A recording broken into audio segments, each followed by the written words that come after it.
Yep. Not using rock form. Okay. Oh, hey. Didn't punch the mirror, adjusted it back. Here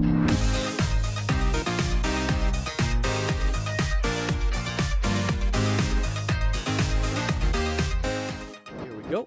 Hey, I use my smartphone like that on my rock form.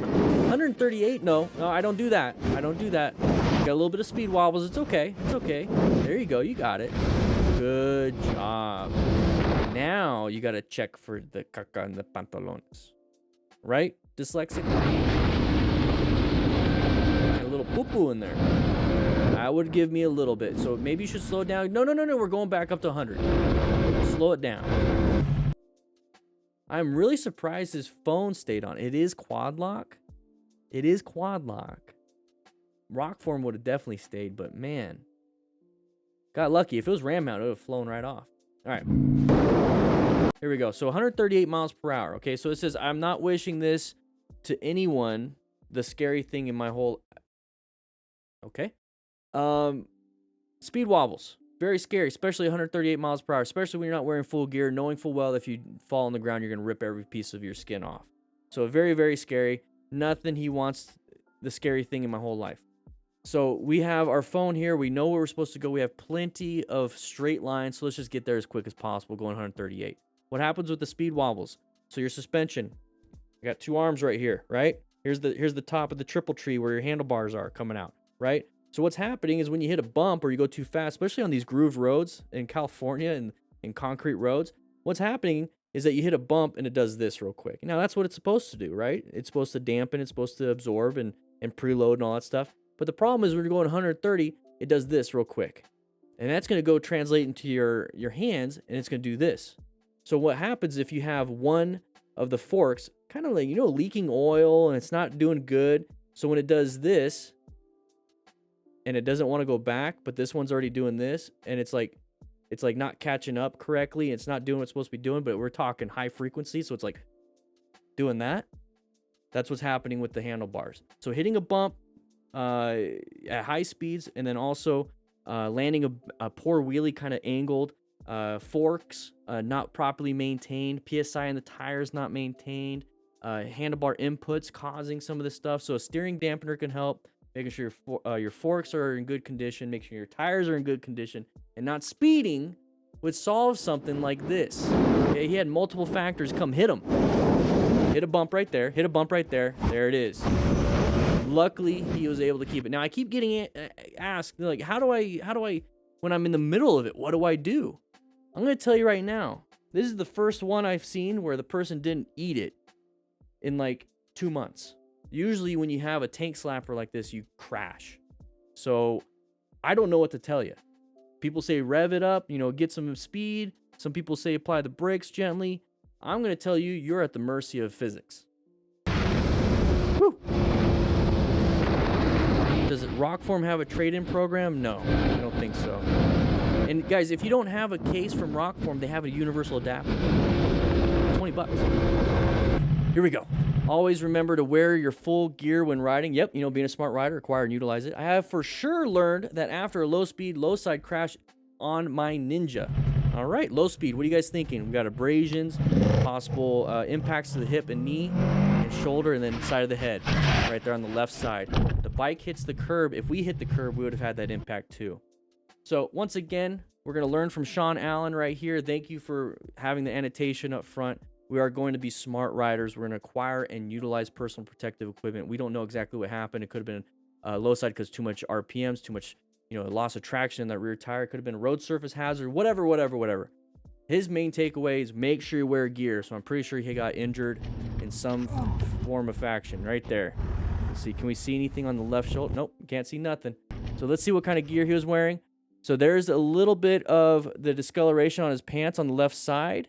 So it's probably going to be wet. So he probably hit something wet. Okay, so that could have been it. We don't have any ankle protection. Those pants aren't going to offer anything. He does have gloves, and I think he had a helmet, right? He had a helmet? Yeah, he's got a helmet, so very good. And that's pretty much it. Gloves and a helmet. Get some more gear. Link in his description. Link in the description for some beginner gear from RevZilla. Check it out.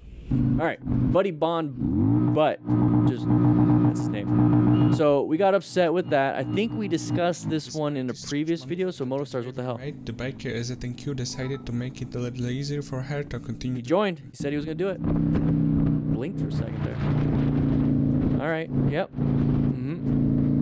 Yep. Not using a rock form. Okay. Oh, hey.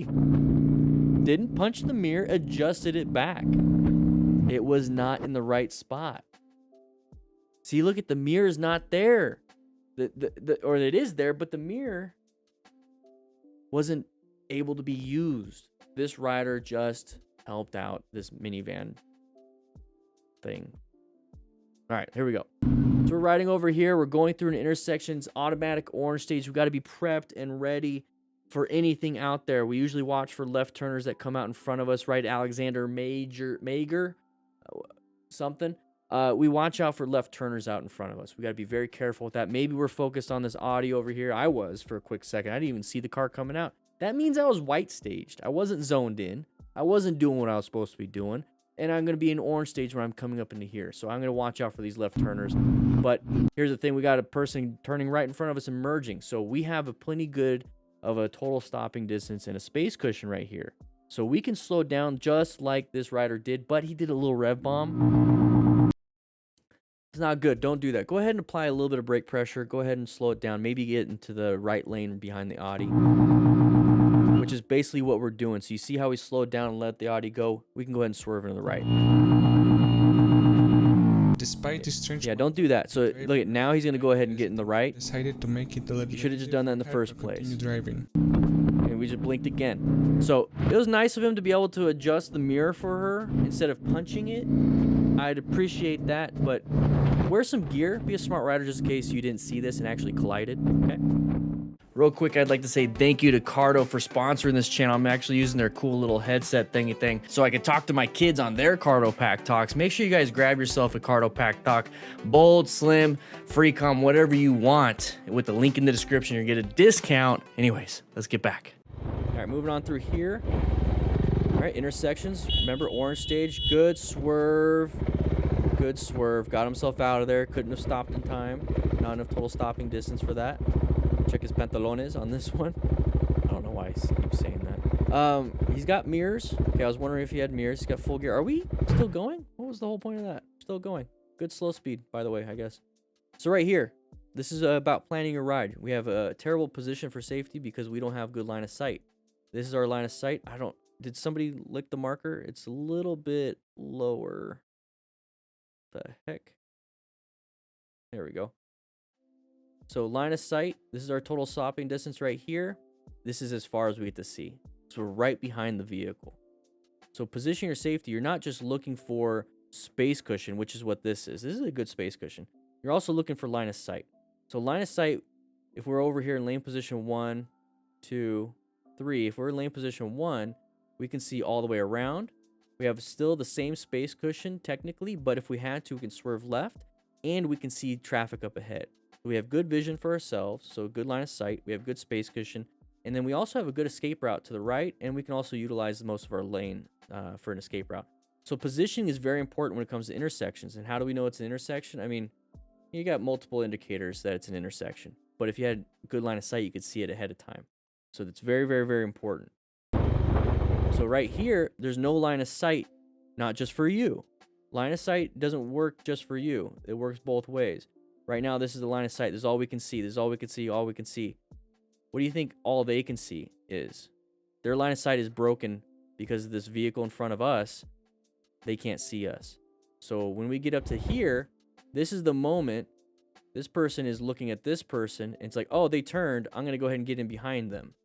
What they didn't see is us. Now, we have multiple things going against us. First, the line of sight. Also, unintentional blindness. And then motion-induced blindness. We're a small target, too, so it's very hard for people to see us. You could have other factors like sun in the driver's eyes. You can have other factors that we're wearing all black at night, no headlights. You know, there's a bunch of different factors, but right now, it's going to be the line of sight. So I can see why this person decided to turn in.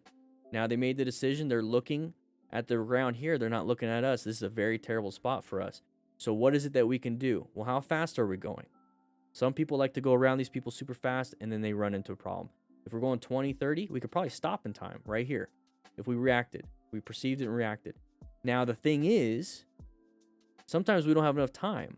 Depending on speed or reaction or whatever, we have to go into a red stage maneuver of progressive braking, emergency braking, or swerving out of the way. So I think that he did an amazing job. There's that swerve, and there's the swerve back onto a road. That's what you have to do. You have to swerve not just once, so let's watch him swerve. So if we did this only, and we just maintain this, staring at this person, we just maintain this, look where we're going. We're running into this. So you have to not only swerve, but then also try to swerve back to get into your lane. So let's take a look at this right here. Look how much room we had if he didn't swerve. We were like in lane position 2, right? We would have clipped this. Not clipped it, we would have crashed into it. And then whose fault would it be? Yeah, it'd be this person's fault. It would be that person's fault, but who's going to be in the hospital? It's going to be you. So swerving saved him. Yes, do we want to deal with that kind of stuff? No. It's stupid. You know, people are dumb, but we got ourselves out of that situation. This right here is a smart rider, and you could be a smart rider too when you grab the Smart Rider Basic Training ebook on motorcycletrainingconcepts.com. There you go. Quick little plug. All right. Hang up and drive. I like your name a little bit. Here we go. Let's see what happens. I love the GPS up there. Now, what are some of the patterns? Noticed at the last moment that he's in the wrong lane and decided to test the alertness of this rider. Good 360 situation awareness. You see that? So maybe this person on the left lane wanted to go right. There it is. What are you doing? Yeah, that was bad. Seriously? Cool, now we move. Go on with your day. You did what you needed to do. That's all I would do too. Did a great job. Handled the situation well. We're going to talk real briefly about what happened here. So let's go back to the very, very absolute beginning of this. So right now we're riding around. Now remember, we talk about patterns when it comes to anything like this. So we have, you know, somewhat of an open lane. We have somebody here. We're in their blind spot, but it looks like there's pretty much good traffic here. So the main thing you don't want to be doing is getting yourself boxed in. So you don't want to have like a truck here, car here. You know, you don't want to be here and then right here also. These are terrible. They look like whatever. Look like potato people. But you don't want to be blocked in. So right now we're not. So this is good. So what I like is that as soon as that caught his peripheral vision, he zoned in on that. He got himself good focal vision. You notice that now we're looking to our right in the mirrors. Did a quick little head check to the right. So we're getting good 360 situational awareness. Now we're back at this whole pattern. You see how it evolves right here. Is that we have a big open spot here. We have this person stuck behind this person stuck behind this person. Maybe somebody wants to go into this middle lane. So that's the pattern we got to watch out for. With this much traffic, I would just stay in yellow stage until I get into a blind spot and be in orange stage. Right above my head is we're in the blind spot. We're getting closer and closer to side by side, so it's not a big deal. Has noticed at the last moment that he's in the wrong lane. So I like how he's constantly searching for these things. So he's looking left, did a great job. Did another head check to the right. So that was within like 5 seconds. So constantly checking, keeping yourself awake. Now we're at a junction right here. Now I don't like being next to vehicles in junctions. So when we have the 2 left turners or even 3 left turns, you know, with the green arrow, I'm not next to somebody. I'm not side by side doing this in the middle of a turn. I'm going to let the person go up and then I'll be staggered in the middle of that turn. I don't like being side by side with people turning because they're just idiots. So when I'm side by side with somebody at a junction, it kind of gives me a little bit of anxiety too. So I'm always staying staggered as best I can. And if I can't stay staggered, I'm going to go ahead and give myself a better position. So if you can't stay staggered with this person over here, we have the best position over here because we have a bigger space cushion and we have a big open space cushion over here. We have a great line of sight in that spot. So remember, planning your ride, position yourself for safety. That's going to help out. Now, he had great situational awareness right here, looking down to the right because he's worried about anybody emerging with him there. And then it's like, oh, crap. So as soon as we see that, he said, whoa, whoa, we're going for the horn. That's perfectly fine. I would recommend you just swerve out of the way, which, look at what position we're in. We're in position 3. So we're in lane position 3. 1, 2, and 3 right here. So we're in lane position 3, right, Jorgen? Lane position 3. Got himself out of there. Now, he's going to yell at this person. I would do the same thing, but as soon as I got my yell out, I'm going to continue going. So I like what he did. That's perfectly fine. What are you doing? That's a nice Seriously? horn. and then now I would go. Okay, so I think that's what he was trying to do. He's in second gear, he's gonna downshift. Now we're in neutral, got stuck in neutral, and then MotoStars decided to do a transition where he caught fire. So that's pretty much it. Make sure you planned your ride. Did a great job. Guys, if you like this kind of stuff, we do this every Tuesday and Thursday on this channel at 3 p.m. Mountain Standard Time live. So make sure you check that out. But if you want to check out some other things like this video right here or this video right here, please do so. It supports the channel. Click that like button, by the way. Check into class. Anyways, I'll be seeing you around.